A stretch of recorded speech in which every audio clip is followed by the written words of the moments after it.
السلام عليكم ورحمة الله وبركاته. اهلا بكم في قناتي. النهارده ان شاء الله نعمل صوابع زينب. يعني الطريقة دي ممتازة جدا، طريقة ممتازة جدا وناجحة. المقادير مظبوطة.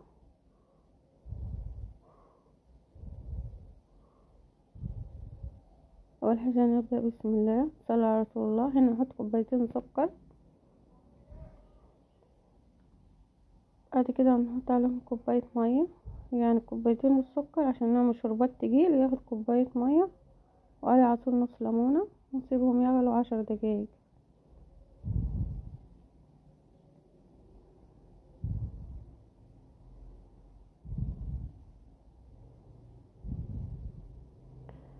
بعد كده نبدأ نعمل صوابع زينب.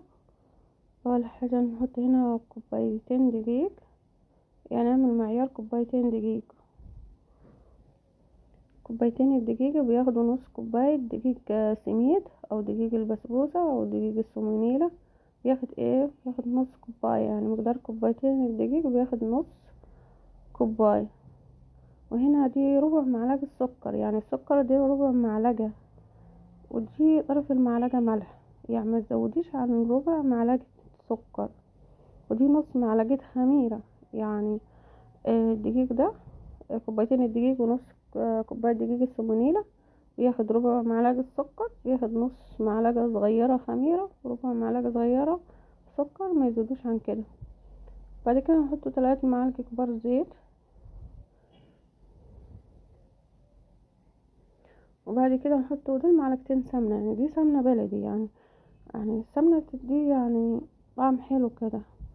يعني معلقتين سمنة مع 3 معالق زيت بيديكم نتيجة ممتازة يعني. دي كيس فانيليا، يعني تحطيه مع الخليط برضه كيس فانيليا، يعني يخليك ريحة العجينة كده حلوة. الصابع ده ليه ريحة حلوة يعني. بس بعد كده نبسهم مع بعض كده، يعني لحد الدقيق ما يشرب السوائل الزيت والسمنة. تفضلي تعملي فيهم كده لحد ما الدقيق يشرب السوائل اللي حطيناها. يعني ده المقدار ده مظبوط جدا، يعني تعمليه ينجح معاك من اول مرة ان شاء الله، يعني ممتاز بصراحة. دي نص كوباية مية. يعني المقدار ده بياخد نص كوباية مية، يعني ما تزوديش عن نص كوباية مية. يعني نص كوباية مية تنزلي بيها على مرتين، يعني ما تحطيهاش مرة واحدة، لا، انزلي بيها على مرتين. يعني كوبايتين الدقيق ونص كوباية دقيق البسبوسة بياخد ربع معلقة سكر، وبياخد نص معلقة خميرة، وطرف المعلقة ملح، وكيس الفانيليا، وثلاث معالق زيت، 3 معالق كبار زيت، ومعلقتين كبار سمنة. يعني السمنة تكون بدرجة حرارة المطبخ، يعني تحطيها درجة حرارة المطبخ كده. ونص كوباية المية، نص كوباية المية يلم معاكي العجينة ويبقى مظبوط جدا. كده المعيار مظبوط كويس.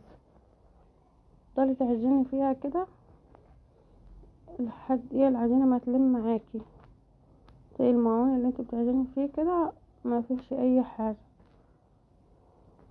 يعني نص كوباية المية دي بيطلع لك العجينة مظبوطة، لا هي ناشفة ولا هي طرية.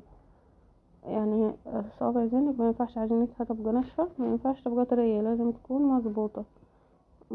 لازم تظبط المية، لازم تكون المعايير مظبوطة مع بعض. لان يعني عامة الحلويات دي اللي ما كانش مقاديرها مظبوطة ما بتطلعش كويسة. اهم حاجة في عميل الحلويات لازم المقادير. يعني المقدار بتاعك لو مش مظبوط حاجة بتبوظ، بتفشل، مش هتنجح معاكي. هنا العجينة لمت، يعني هي لا طرية ولا هي ناشفة، كده مظبوطة. بس بعدين نسيبها يعني ترتاح 3 دقايق كده، يعني ما تخليهاش تريح كتير. يعني هي 3 دقايق بس ترتاح فيهم، ما تزوديش عن كده. يعني متسيبهاش تخمر والكلام ده، لو سبتها تخمر الجوازة. يعني هي ترتاح 3 دقايق، يعني 3 دقايق ترتاح، ما فيش غيرهم. بعد كده بعد 3 دقايق كده تقطعيها، يعني نقطعوها على 4 قطع كده.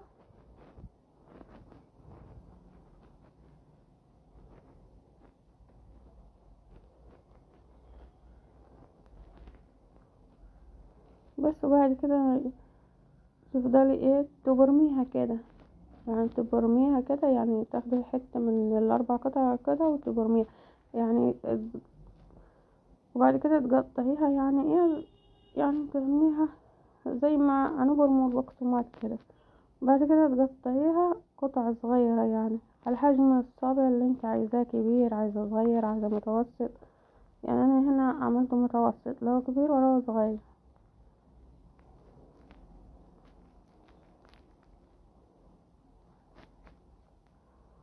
بس بعد كده يعني ممكن تبرميها زي الكورة كده، وبعدين تعمليها صابع، يعني تديكي كده، يعني تبرميها كورة صغيرة كده، وبعد كده تبرميها صابع، يعني زي ما نعمل كفتة كده يعني الطريقة دي والله ناجحة جدا على الآخر، يعني هتعجبك، اما تجربيها تنجح معاك على طول ان شاء الله.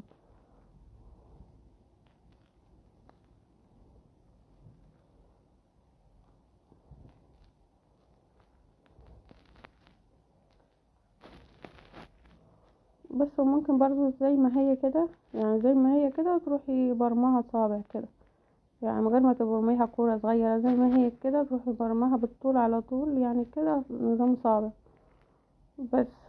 يعني سهلة خالص. هي اهم حاجة في الموضوع مش التشكيلات، اهم حاجة المقادير تبقى مظبوطة معاك. المقادير مظبوطة الحاجة بتنجح، المقادير مش مظبوطة الحاجة بتفشل، ما بتنجحش. هنا دي كرتونة، يعني الكرتونة دي حتة كرتونة فتحتها كده، طلعت الورقة اللي فيها من فوق، وبعد كده نشكل عليها. يعني اي حتة كرتونة عندك اول ما تفتحيها كده هتلاقي تيجي التموجة اللي فيها من جوه دي تشكلي عليها.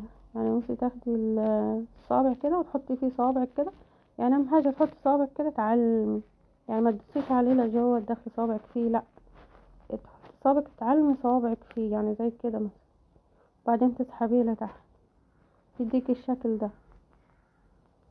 او ممكن تعمليه بالعرض، يعني احنا عملنا بالعرض، نعمله بالطول كده، تحط صوابعك كده يعلموا فيه، وبعدين تسحبي،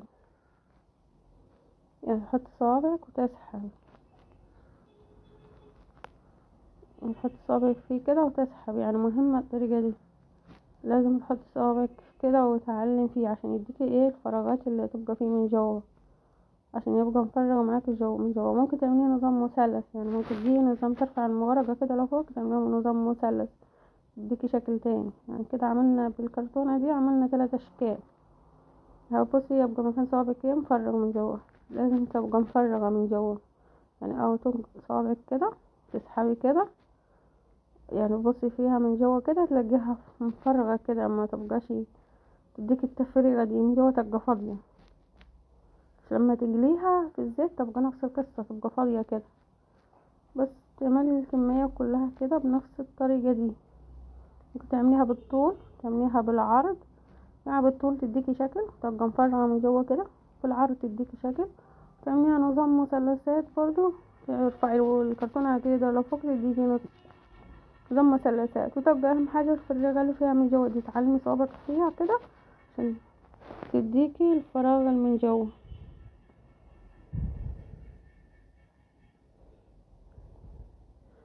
بس يعني هنا نظام، يعني تعمل الكرتونة دي تعمل لك 3 تشكيلات، يعني التشكيلات 3 احسن من بعض.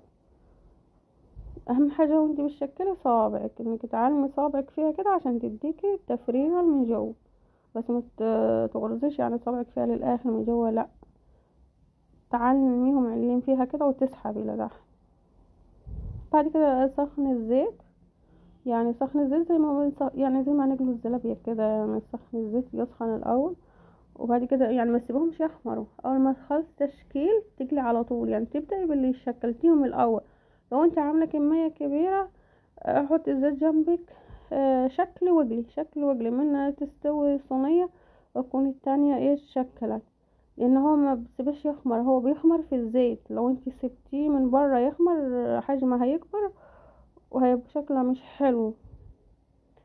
هو بيزيد في الزيت، يعني هو بيخمر وهو بيتقلي، يعني اول ما تحطيه هو هيبقى مرتاح، يعني من خلص تشكيل كده ارتاح ل10 دقايق ولا حاجه، فيبقى ارتفع يعني. وكمل في الزيت، الخمرة يكمل في الزيت وانت بتجليه. يعني بصي بيبقى من جوه مفرغ كده. لكن انت لو كترت الخميرة، يعني اهم حاجة تظبط الخميرة على المقدار. يعني مقدار كوبايتين الدقيق ونص كوباية الدقيق السومنيلا ده بياخد نص معلقة خميرة صغيرة، وبياخد ربع معلقة صغيرة سكر. ليه احنا حطينا ربع معلقة صغيرة سكر؟ عشان لما تجليه يديك اللون الذهبي ده. لكن انت لو مثلا زودت سكر نص معلقة ولا معلقة كده، هتلاقي ايه وانت بتجلي هيغمق معاكي ويحمر بسرعة. يعني السكر يخليلك الحاجات اللي هتتجلي دي ايه تغمق في الزيت، يبقى لونها غامق وتحمر بسرعة، تبقى مش حلو. لكن السكر لازم يبقى آه متوازن مع كمية الدقيق. يعني كوبايتين الدقيق ونص كوباية دقيق السمنيلة ياخد ربع معلقة السكر، يديك اللون الذهبي اللي انت شايفاه ده. بعد كده تحطيهم في الشربات 3 دقايق 4 دقايق. يعني قلبيهم في الشربات على حسب انت هتحبيه يشرب شربات كتير ولا تحبيه قليل. انت ما بتحبش يشرب كتير، خليه دقيقتين وطلعيه، او خليه 3 دقايق وطلعيه. يعني طريقة ناجحة. يعني بصي مكان صوابعك مكان الصوابع كده يديك الفراغات من جوه، يجي معلم كده ويديكي ايه الفراغات اللي انت شايفاها. يعني دي طريقة ناجحة جدا، مش عايزة اي كلام. بس بعد كده نحط الكميات التانية. يعني انت اول ما تحطي في الزيت هو بيرفع وحده في الزيت. لكن مثلا ما تبقيش مثلا عاملة كمية كبيرة وتسيبيها هتخمر، لا. لو انت عاملة كمية كبيرة شغلي الزيت وتجلي وانت شغالة بالشكل برضه. طب بتجلي والشكل عشان ما يرفعش معاكي ويبقى مش حلو. ان لو رفع معاكي وخمر كتير هيبقى مش حلو. بس يعني دي طريقة والله العظيم ممتازة، لو جربتيها هتعجبك ان شاء الله.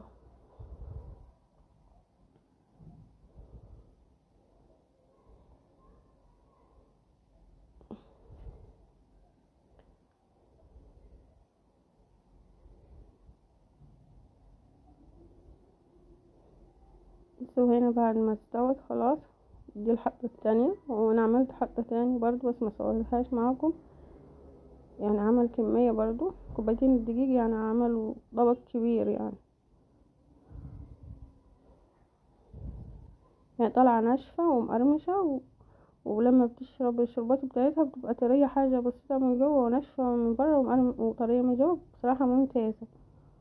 يعني ده مقدار صوابع زينب، ده مقدار مظبوط جدا. يعني مظبوطة جدا جدا، يعني مش عايز اي كلام. بس وانا بعد الفيديو ما خلص، يعني بص الفراغات اللي من جوه اللي احنا حطينا صوابعنا فيها، يعني بص من جوه فراغات. يعني قلتلك فراغات من جوه، بس من جوه طرية ومن بره مقرمشة. يعني طعمها بصراحة جميل جدا. يعني ده مثلا ده كان رفيع، يعني ده كانت حتة عجينة رفيعة خالص. يعني بص برضو من جوه طرية ومن بره ناشفة. يعني بصي يعني ناشفة من بره، بصي ممتازة بصراحة. وطرية ايه من جوه. يعني مقاديرها مظبوطة 100%.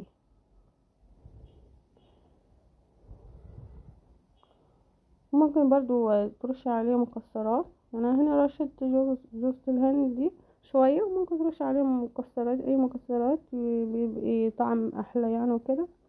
وبس يا رب يعجبكم الفيديو. شكرا على المشاهدة.